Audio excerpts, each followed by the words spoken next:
How's it going, guys and geeks? Welcome back to another episode of Geekritique's Timeline Journal, where we literally open up our timeline and discuss several titles, new and old, that have come out, and we want to discuss where they take place on their respective timelines.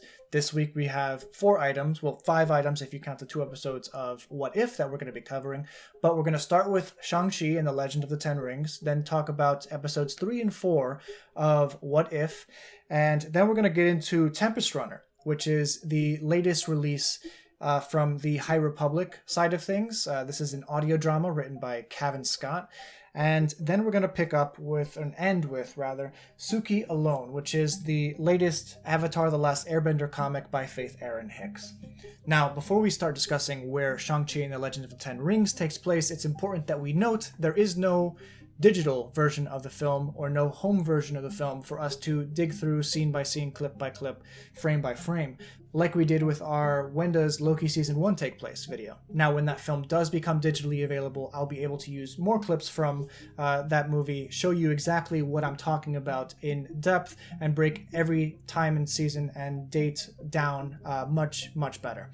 But this is going to be a off-the-cuff discussion of what I have seen from Shang-Chi so far. So last time we were on our Timeline Journal, entry number 3, I spoke about an interview that director Destin Daniel Cretton had with Fandango and how he claims this film takes place post-blip. So that would mean it would be after October 2023, which is when Hulk snapped everyone back to life. So this would have to be after 2023 or late 2023. One of our first clues as to where this whole thing takes place is actually closer to the beginning, when they're in the bus. There's a bunch of fake advertisements, and one of them, it's a blues jazz band that's playing for 8 days between July 21st and July 28th. In my head, I'm like, oh, that's easy. Okay, so this takes place sometime mid-July of 2024, no doubt, because it can't be 2023, that would be before Endgame, and everyone seems to be back by now. But I think that this is a mistake because the rest of the film doesn't work in July, and I'll tell you why. Both Awkwafina, or Katie's grandmother, and Wenwu, Shang-Chi's father, claim that the film takes place during the Qingming Jie, or the Qingming Festival, or, the Tomb Sweeping Festival that occurs in early April. Usually it occurs between the dates of April 4th and 5th. It is a 3-day festival, with the last day being the actual tomb sweeping part of it. It's a date that a lot of people will leave gifts for their loved ones in the to be used in the afterlife, rather. And that's exactly what Katie's grandmother was talking about in that one scene in the beginning, as well as Wenwu when he's trying to get into Ta Lo. That's the 3rd day of that festival is when the path opens up and becomes clear for them for entry. So that's what we know of Shang-Chi and the Legend of the Ten Rings. It happens over the course of about a week. So I would suggest that this takes place very late March into very early April, about April 4th, which is when in 2024 the festival ends, the Qingming Festival. So there we have it. Shang-Chi and the Legend of the Ten Rings takes place before Falcon and the Winter Soldier by a little bit, before Spider-Man Far From Home, and after stuff like WandaVision and What If and Loki. There has been a lot of confusion about when he was born, Shang-Chi that is, because we have the title card for 1996 and then we have a title card for present day. It doesn't really explain when present day is, but we'll go with March and April of 2024. So when it comes to his age, we can subtract certain year jumps from that to kind of gauge when exactly he was born versus when his parents met. A lot of people assume that he must be born in 1996 because that's kind of what is implied, but it isn't, and it doesn't make any sense. So let's just count back. He is currently living in 2024, around April-ish. We jump back 10 years, which is the amount of time that Wenwu, his father, gave him to live his own life after he left the Ten Rings.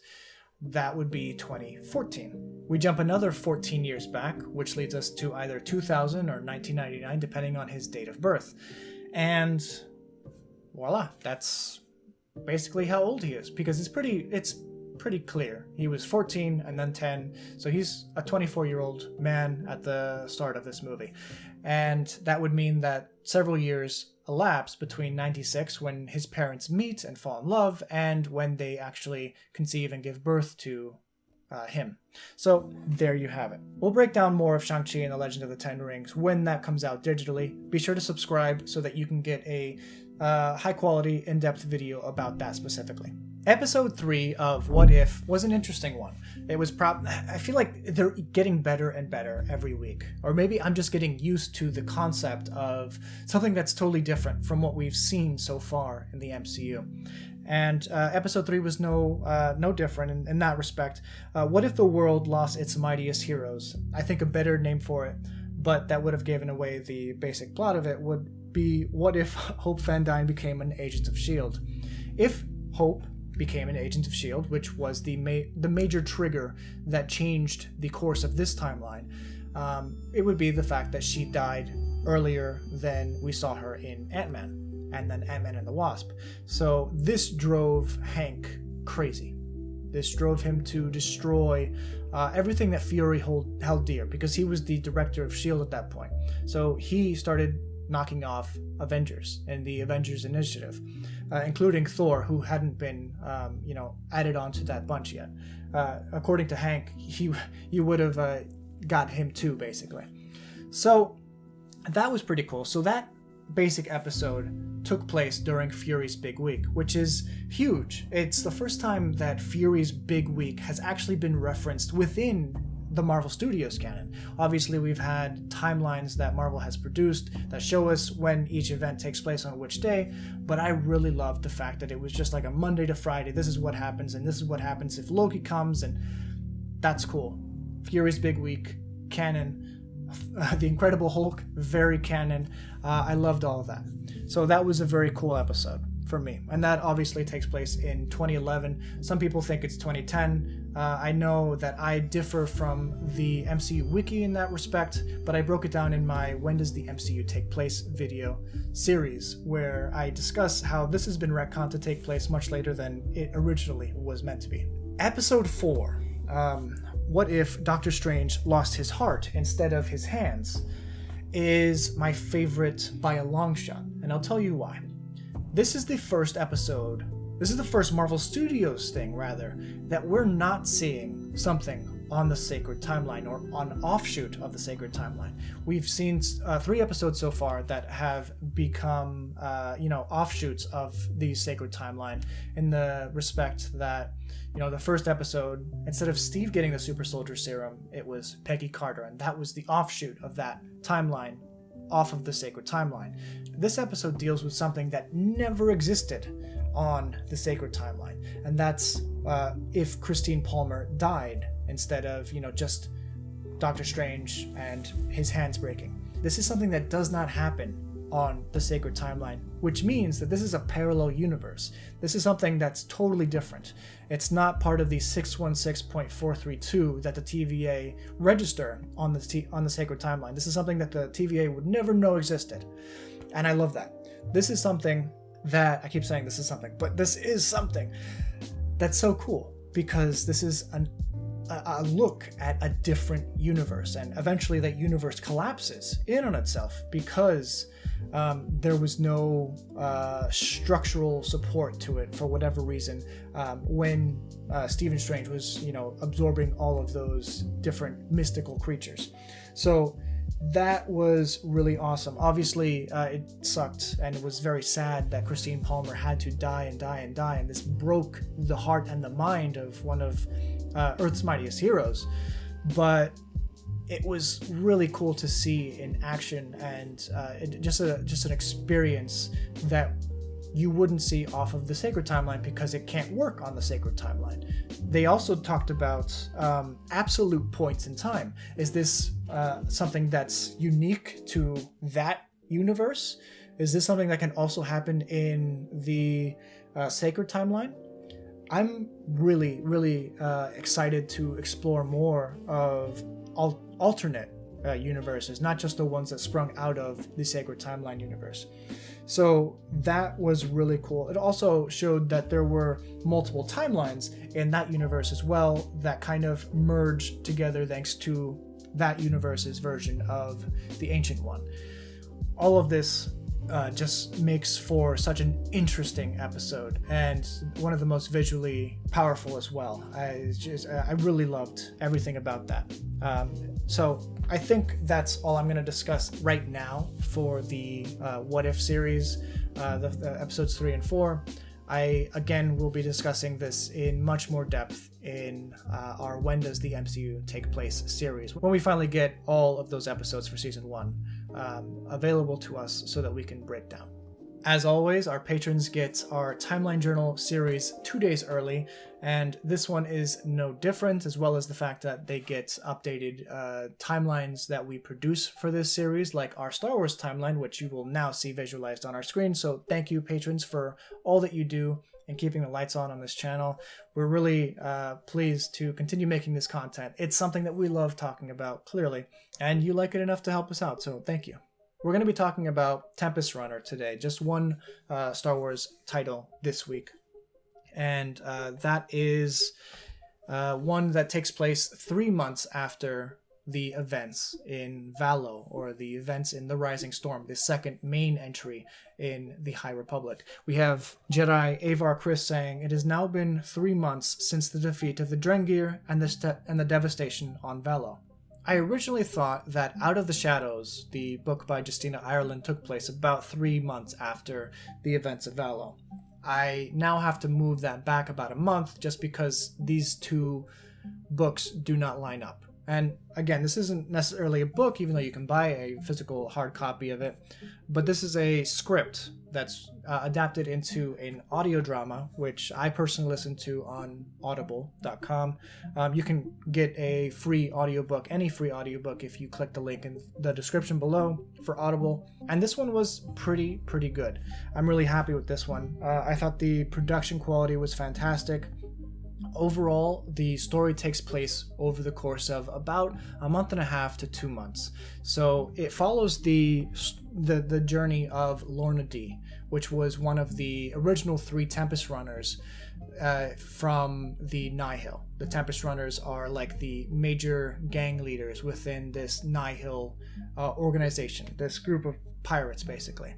And the book is really interesting in the sense that we're following this character who has finally been captured by the Republic, and showing her growth as a character through flashbacks all the way from when she was a teenager to where she is now in life as a Nihil leader, and how she got to that position that she's currently in.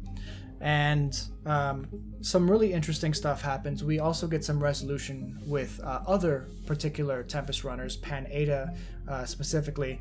So I think that this is an essential title if you're going to try and follow what the Nihil are up to in this time period within the Star Wars universe, the High Republic. Again, this takes place around 200 years before the prequel series, and this particular book takes place over a year after the events in the first book, Light of the Jedi.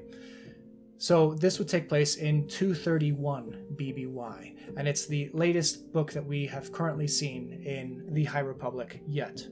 Before my camera dies, which it looks like it might soon, we'll talk about Suki Alone, the new comic by Faith Erin Hicks, who is a fantastic Avatar: The Last Airbender comic book writer. She's also written several other ones in this series. One is Katara and the Pirates Silver, which takes place, I think, during the first season of the show. Then we have Toph Beifong's Metal Bending Academy, which is something that actually ties in after Avatar: The Last Airbender is over and what Toph goes through after the fact.